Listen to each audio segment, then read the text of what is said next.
આ ભીમને પોતાની તાકાતનું બહુ અભિમાન હતું. વારે વારે કુંતાજી પાસે આવે ને ગદા પછાડે કે માં, મારી જેવો કોઈ સંસારમાં બળુકો નહીં. એટલે કુંતાજી સમજાવે કે બેટા, આટલી મોટી સૃષ્ટિ ભગવાને બનાવી છે એટલે અભિમાન કરાય નહીં. તારા કરતા પણ કોઈ બીજો બળવાળો હોય.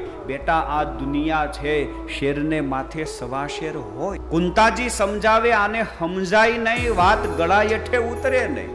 વળી પાછા 2-5 દી થાય એટલે ગદા પછાડતો પછાડતો પાછો આવે કે માં, મારી જેવો કોઈ બળવાળો નહીં. એકવાર કુંતાજીને થોડો ક્રોધ આવ્યો અને કીધું કે હું તને હસ્તિનાપુરમાંથી દેશ વટવાવું, માટે તો અત્યારે ને અત્યારે હસ્તિનાપુરનો ત્યાગ કરીને જતો રે. શેરને માથે સવા શેર જ્યાં સુધી તને જડે નહીં ત્યાં સુધી તું ઘરમાં પગ મૂકતો નહીં. પ્રેમજીભાઈ ગદા લઈ અને ભીમ ઉપડ્યો, જંગલમાં ગયો.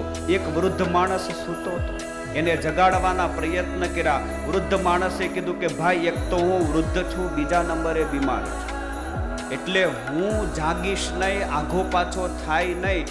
તારે જાવું હોય તો બાજુમાં રસ્તો છે, જગ્યા છે, ત્યાંથી નીકળી જા. ઈ કે ના, તમે ઊભા થાવ પછી જ મારે જાવું. ત્યારે આ વૃદ્ધે હુતા હુતા કીધું કે છોકરા, તારે જે કરવું એ કર, મારાથી ઊભું નહીં થવાય.